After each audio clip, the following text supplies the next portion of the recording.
Hello friends, दोस्तों मैं doctor Amandeep treatment explain channel में आपका स्वागत करता हूं। अक्सर यंग एज गर्ल्स में या फर्टाइल एज में लेडीज़ के ब्रेस्ट में एक मास की प्रॉब्लम या ब्रेस्ट लंप की प्रॉब्लम अक्सर देखने को मिलती है। उनको अपने चेस्ट में एक गांठ सी फील होती है। ये गांठ कोई नॉर्मल गांठ होकर या फिर ये कैंसर तक की प्रॉब्लम बन सकती है।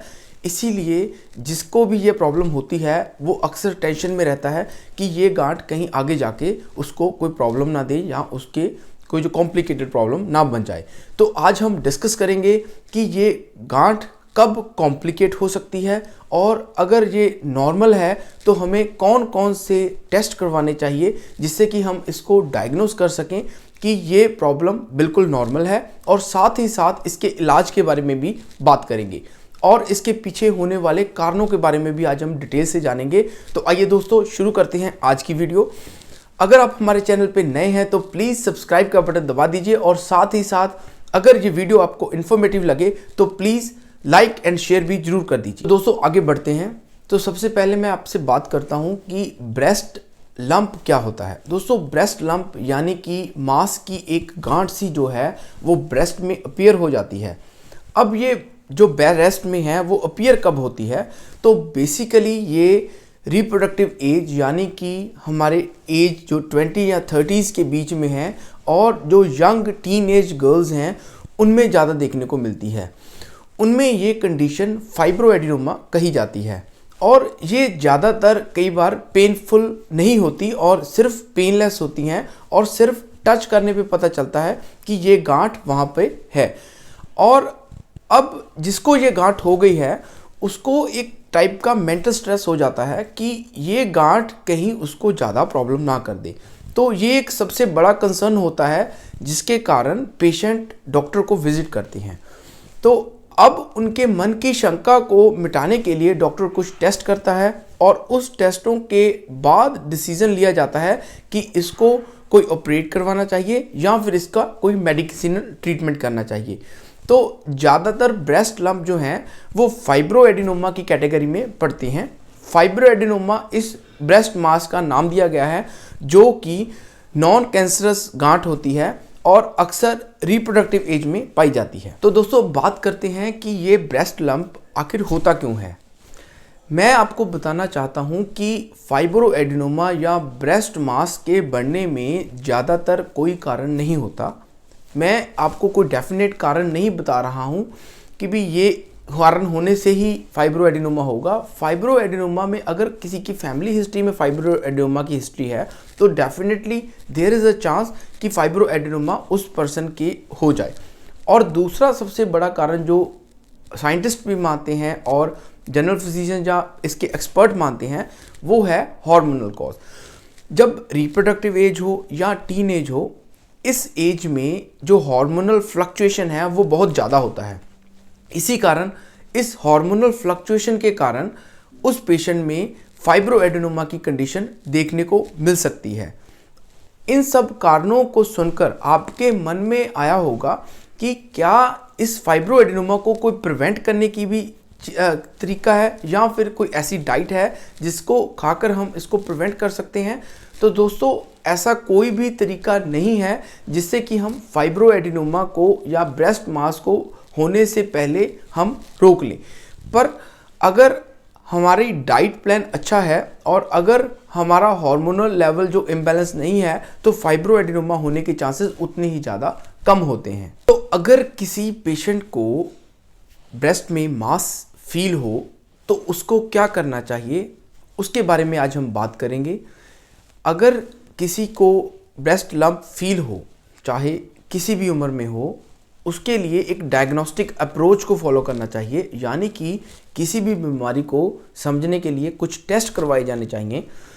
ज़्यादातर ये टेस्ट जनरल फिजिशियंस करवा लेते हैं। कुछ पेशेंट्स इसको मेडिसिन के साथ खुद से ट्रीट करने की कोशिश करते हैं, पर यह बिल्कुल तरीका गलत है।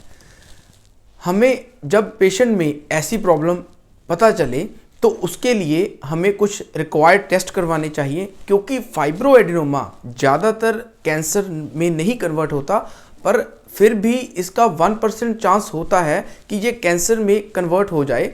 इसीलिए मेडिसिन साइंस कहती है कि आप अपने डायग्नोज को बिल्कुल क्लियर करें, और अगर ये नॉर्मल गांठ है तो फिर जनरल सर्जन या फिर ब्रेस्ट ट्रीटमेंट के एक्सपर्ट डॉक्टर्स से इसके बारे में राय लें कि इसका ट्रीटमेंट कैसे करना चाहिए। तो दोस्तों, फाइब्रो एडेनोमा के लिए आपका डॉक्टर कौन से टेस्ट करवाता है उसके बारे में बात करते हैं। ज़्यादातर अर्ली स्टेज में डॉक्टर मैमोग्राफी या सोनोग्राफी करवाता है। मैमोग्राफी से हमें पता चलता है कि इस जो मांस का जो टेक्सचर है वो कैसा है।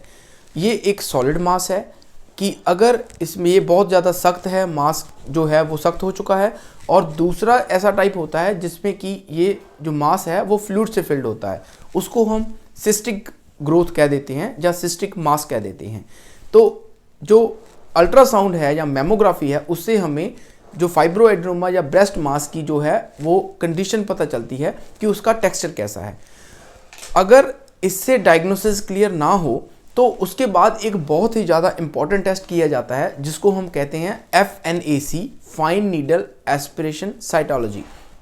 इसमें एक सिरिंज की मदद से, नीडल की मदद से आपके उस सिस्ट से एक पीस लिया जाता है जिसको बाद में टेस्ट के लिए भेजा जाता है, जिससे कि उससे पता चलता है कि ये गांठ में जो सेल हैं वो कौन से हैं।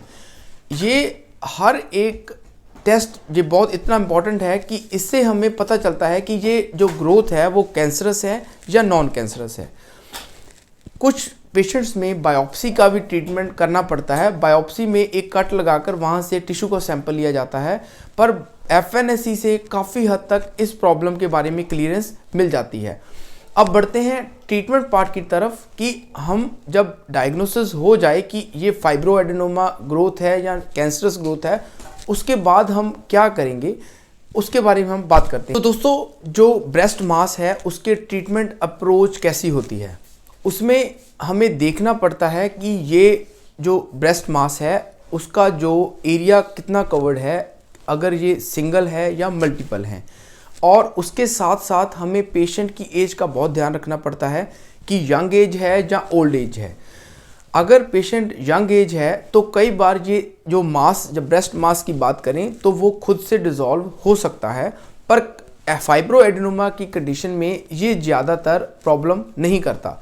पर फिर भी अगर पेशेंट को कॉस्मेटिकली प्रॉब्लम लगती है या अगर ये फाइब्रो एडेनोमा पेनफुल हो तो इसमें सर्जरी करनी पड़ती है। सर्जरी में सर्जन आपके इस ब्रेस्ट मास को रिमूव कर देता है और उसके बाद वहाँ पे स्टिचेस अप्लाई कर दिए जाते हैं, जिससे कि ये फाइब्रो एडेनोमा कम्प्लीटली क्योर हो जाता है। पर यहाँ पे मैं आपको एक बात बताना चाहता हूँ कि फाइब्रो एडेनोमा की एक बार सर्जरी करने के बाद किसी और जगह पे दोबारा मास होने के रेकरेंस के चांसेस भी होते हैं, क्योंकि जैसे मैंने पहले बताया कि ये हार्मोनल कॉज से इन्फ्लुएंस हो सकता है। तो अगर उस पेशेंट में हार्मोन्स इम्बैलेंस हैं तो वहाँ पे चांस होता है कि वो फाइब्रो एडेनोमा दोबारा अपीयर हो जाए। मेरी उन पेशेंट्स को सलाह है कि जो यंग हैं और जिनका अल्ट्रासाउंड या मैमोग्राफी की रिपोर्ट कोई बहुत ज़्यादा ख़राब नहीं है और उनको कोई कॉस्मेटिकल प्रॉब्लम भी नहीं है, तो वो इस फाइब्रो एडेनोमा को अनट्रीटेड रहने दे सकते हैं, क्योंकि अगर ये कॉस्मेटिकली प्रॉब्लम नहीं करता तो इसके कैंसर बनने के चांसेस बिल्कुल 0 के बराबर होते हैं। और अगर फिर भी अगर आपका डॉक्टर आपको FNAC की सलाह देता है तो आपको इसके लिए ज़रूर जाना चाहिए, जिससे कि इस सिस्ट की ग्रोथ का पता चल जाए, इसका नेचर का पता चल जाए कि इसके सेल्स कौन से हैं, और उसके बाद हम श्योर करेंगे कि आपको सर्जरी की ज़रूरत है या नहीं है। ये सब बातें थी कि अगर किसी पेशेंट में ब्रेस्ट में मास पता चले तो उसको क्या करना चाहिए, और साथ ही साथ वो कौन से टेस्ट होते हैं जिससे कि आप इसके नेचर का, इसके मास के कैंसरस या नॉन कैंसरस होने का पता चला सकते हैं। ये अवेयरनेस पेशेंट्स में बहुत ही ज़्यादा ज़रूरी है, क्योंकि कुछ लोग शर्मिंदगी के मारे या फिर डर के मारे इसके बारे में डॉक्टर से बात नहीं करते और बाद में यही प्रॉब्लम कॉम्प्लिकेटेड हो जाती है। अगर प्रिवेंशन की बात करें तो अगर आप अपना लाइफस्टाइल और अपनी खान पान अच्छा रखेंगे तो उससे आपके बॉडी में इसके नॉर्मलाइज होने के चांसेस बहुत ज़्यादा बढ़ जाते हैं। यंग फीमेल पेशेंट्स के लिए मेरी सलाह है कि वो अपने डाइट का पूरा ध्यान रखें और साथ ही साथ वो बिल्कुल अपने एक्सरसाइज की तरफ ध्यान दें, जिससे कि उनके हार्मोनल लेवल्स इनडायरेक्टली नॉर्मल हो जाएंगे और ऐसी गांठें बनने के चांसेस भी और ज़्यादा कम हो जाते हैं। तो ये सब बातें थी ब्रेस्ट मास को कैसे डायग्नोस किया जाए और इसका कैसे ट्रीटमेंट किया जाए। उम्मीद करते हैं इस वीडियो ने आपके बहुत से क्वेश्चंस का जवाब दे दिया होगा। अगर ये वीडियो आपको अच्छी लगी तो प्लीज़ लाइक एंड शेयर का बटन दबा दीजिए और साथ ही साथ अगर आप हमारे चैनल पे नए हैं तो प्लीज़ इसको सब्सक्राइब जरूर कर दीजिए। धन्यवाद।